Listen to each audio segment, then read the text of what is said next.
పదే పదే IVF fail అవుతుంది, రికరెంట్ ఇంప్లాంటేషన్ ఫెయిలియర్ అని చెప్తాము. సో మోర్ దెన్ 2 మంచి క్వాలిటీ ఎంబ్రియోస్ని గర్భసంచిలో పెట్టిన ప్రెగ్నెన్సీ రాకపోవడం అనేది పదే పదే జరుగుతుంది అంటే దాన్ని రికరెంట్ ఐవీఎఫ్ ఫెయిలియర్ అని చెప్తాము. సో వీటికి కారణాలు ఏమై ఉండొచ్చు? ఫస్ట్ ఏజ్ ఎక్కువ ఉండడం అనే 35 కన్నా ఎక్కువ ఉంటే ఈ ప్రాబ్లం అనేది రావచ్చు. So more than 35 years pregnancy అనేది ఒకటే ఐవీఎఫ్ సైకిల్లో రాకపోవచ్చు. రెండవది quality, egg quality, sperm quality, embryo quality ఇవన్నీ తక్కువ ఉంటాయి. సో ఎగ్ క్వాలిటీ అనేది ఏమచ్ తక్కువ ఉన్నా, నీటి బుడగలు ఉన్నా, వేరేమైనా ప్రాబ్లమ్స్ ఉన్నా ఎగ్ క్వాలిటీ అనేది తక్కువ అని మనకు అనిపించవచ్చు. అలాగే స్పర్మ్ క్వాలిటీ, స్పర్మ్లో కూడా యాంటీ ఆక్సిడెంట్ డ్యామేజ్ ఎక్కువ ఉన్నా, డిఎన్ఏ డ్యామేజ్ ఉన్నా ఇట్లాంటి కారణాల వల్ల స్పర్మ్ క్వాలిటీ ఎఫెక్ట్ అవుతుంది. సో ఎగ్ క్వాలిటీ కానీ స్పర్మ్ క్వాలిటీ కానీ మంచి లేకపోతే ఎంబ్రియో క్వాలిటీ ఎఫెక్ట్ అవ్వడం వల్ల ప్రెగ్నెన్సీ అనేది రాకపోవచ్చు.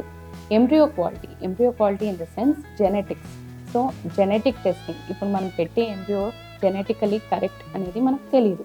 చూడ్డానికి ఎంబ్రియో చక్కగా ఉండొచ్చు, కానీ లోపల క్రోమోసోమ్స్ దాన్ని కరెక్ట్ ఉందా లేదా అనేది మనకు తెలియదు. దీన్ని రెక్టిఫై చేయడానికి పీజీటీఏ టెస్ట్ అనేది, పీజీటీఏ టెస్టెడ్ ఎంబ్రియోస్ అనుకోండి, అది పెడితే సక్సెస్ రేట్ అనేది కొంచెం ఎక్కువ ఉంటుంది. సో పీజీటీఏ టెస్టెడ్ కానీ ఎంబ్రియోస్ పెట్టినప్పుడు ఫెయిలియర్ అనేది ఎక్కువ ఉండొచ్చు. అది కాకుండా ఒకవేళ గర్భసంచికి రిలేటెడ్ ప్రాబ్లమ్స్, సో గర్భసంచిలో షేప్ కరెక్ట్ ఉండకపోవడము, అడ్డు ఏమైనా రావడము, సెప్టమ్ ఏమైనా పెరగడము, లేదా గర్భసంచిలో ఫైబ్రాయిడ్స్ ఉండడము, పాలిప్ ఏమైనా చిన్న పుల్పిరి ఏమైనా మిస్ అవ్వడం, సో పుల్పిరి పెరగడం వల్ల, ఇన్ఫ్లమేషన్ ఉండడం వల్ల, వీటి వల్ల రికరెంట్ ఇంప్లాంటేషన్ ఫెయిలియర్ అంటే ప్రెగ్నెన్సీ అతుక్కోకపోవడం అనేది జరుగుతుంది.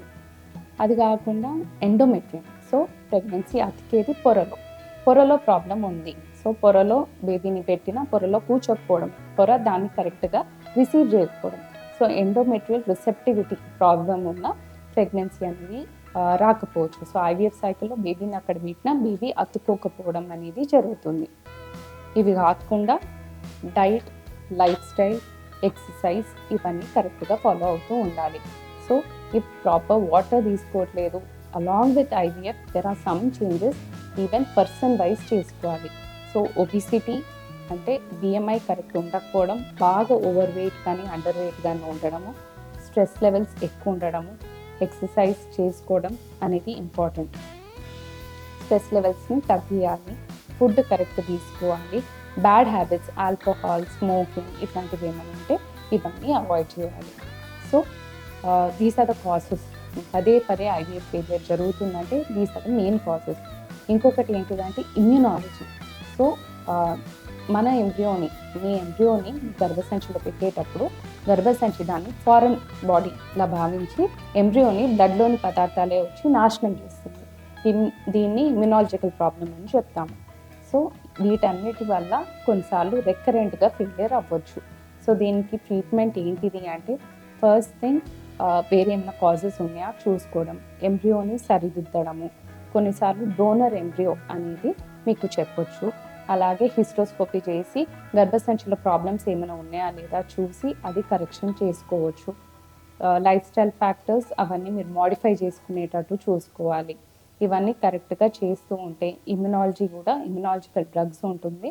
అలాగే in case everything doesn't work అప్పుడు జెనెటిక్ మెటీరియల్ మార్చడము, సో డోనర్కి వెళ్ళడము ఇట్లాంటివి చెప్తూ ఉంటాము. ఇవన్నీ కరెక్ట్ చేస్తూ ఉంటే పదే ఐవీఎఫ్ ఫెయిలియర్ ఉన్న నెక్స్ట్ టైంకి అది పాజిటివ్ వచ్చే అవకాశాలు ఉంటుంది. Thank you.